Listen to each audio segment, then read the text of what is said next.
தலைப்புச் செய்திகள். உலக வளர்ச்சியின் எஞ்சினாக இந்தியா மாறும் என பிரதமர் நரேந்திர மோடி பெருமிதம்.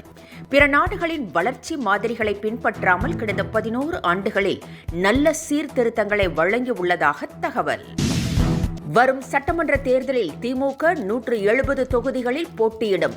ரகசியத்தை போட்டுடைத்த அமைச்சர் ராஜகண்ணப்பன். பாஜக தேர்தல் மேலாண்மை குழு நிர்வாகிகளுடன் PL சந்தோஷ் இன்று முக்கிய ஆலோசனை. பாஜகவுக்கு வெற்றி வாய்ப்புள்ள தொகுதிகளை தேர்வு செய்து உள்துறை அமைச்சர் அமித்ஷாவிடம் வழங்க திட்டம். சேலத்தில் விஜய் பங்கேற்ற தாவேகா கூட்டத்தில் ஒருவர் மரணமடைந்த சம்பவத்தால் எழுந்துள்ள சர்ச்சை. தாவேகா கூட்டத்திற்கு செல்ல வேண்டும் என்றால் இனி சவப்பெட்டியுடன் தான் செல்ல வேண்டும் என அதிமுக செய்தி தொடர்பாளர் கோவை சத்தியன் விமர்சனம். காதலர் தினம் இன்று கொண்டாடப்படுவதை ஒட்டி பல்வேறு நிகழ்ச்சிகளுக்கு ஏற்பாடு.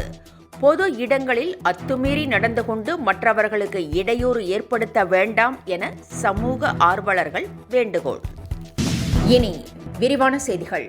உலக வளர்ச்சியின் எஞ்சினாக இந்தியா மாறும் என பிரதமர் நரேந்திர மோடி பெருமிதம் தெரிவித்திருக்கிறார். டெல்லியில் நடைபெற்ற ஈட்டி நவ் வணிக உச்சி மாநாட்டில் பேசிய பிரதமர், முந்தைய அரசுகள் மேற்கொண்ட கட்டாய சீர்திருத்தங்கள் ஒருபோதும் நல்ல முடிவை வழங்காது என்று குறிப்பிட்டார். கடந்த 11 ஆண்டுகளில் நல்ல சீர்திருத்தங்களை வழங்கியுள்ளதாகவும் இந்தியா மற்ற நாடுகளின் வளர்ச்சி மாதிரிகளை பின்பற்றவில்லை எனவும் பிரதமர் மோடி விளக்கமளித்தார். தமிழகத்தில் பாஜக தேர்தல் பணிகளுக்காக முகாமிட்டுள்ள மத்திய உள்துறை அமைச்சர் அமித்ஷா இன்று காரைக்காலில் நடைபெறவுள்ள பொதுக்கூட்டத்தில் பங்கேற்கிறார். கூட்டத்தை முடித்துவிட்டு பிற்பகல் திருச்சி செல்லும் அவர் NDA கூட்டணி குறித்து முக்கிய நிர்வாகிகளுடன் ஆலோசனை நடத்துகிறார். பாஜக போட்டியிடவுள்ள தொகுதிகள் குறித்தும் ஆலோசிக்கப்பட உள்ளது. முன்னதாக நேற்று திருச்சி வந்த அமித்ஷா இரவு தனியார் ஹோட்டலில் தங்கியுள்ள நிலையில் இன்று ஹெலிகாப்டர் மூலம் காரைக்கால் செல்கிறார்.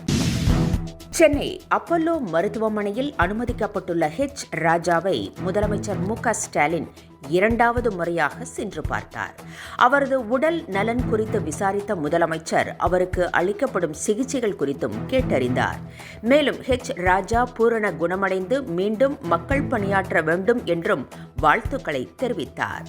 இந்த சந்திப்பின் புகைப்படத்தை வெளியிட்டுள்ள ராஜா முதலமைச்சருக்கு நன்றி தெரிவித்துள்ளார்.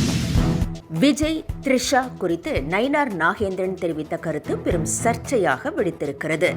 த்ரிஷாவை விட்டு விலகி வந்து குடும்பத்துடன் விஜய் நல்ல உறவாக இருக்க வேண்டும் என நயினார் நாகேந்திரன் கூறியிருந்தார். இவரின் கருத்து தாவேகாவினர் மத்தியில் கொந்தளிப்பை ஏற்படுத்தியுள்ளது. நயினார் நாகேந்திரன் மிகவும் கேவலமான மனிதர் என்றும் அவர் தோல்வி பயத்தில் தரக்குறைவாக பேசுகிறார் என்றும் நிர்மல்குமார் பதிலடி கொடுத்திருக்கிறார். உலகம் முழுவதும் இன்று காதலர் தினம் கொண்டாடப்பட்டு வரும் நிலையில் கூகுள் நிறுவனம் இன்று டூடுலை ஹார்ட்டினால் நிரப்பி தெரிவித்துள்ளது. சாக்லேட்ஸ், லெட்டர்ஸ் கொண்டு வடிவமைக்கப்பட்டுள்ள டூடுல் இணையத்தை கவர்ந்து வருகிறது.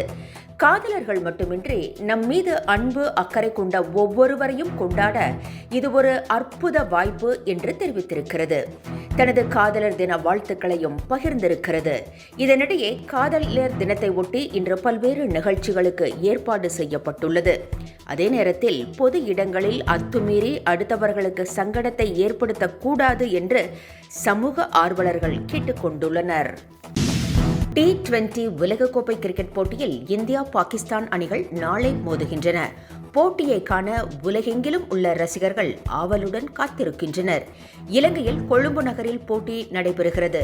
இதனிடையே வழக்கம் போல இந்தியா பாகிஸ்தான் அணிகள் மோதும் கிரிக்கெட் போட்டிகள் பற்றிய சர்ச்சைகளும் கமெண்ட்களும் இம்முறையும் குவியத் தொடங்கியுள்ளன.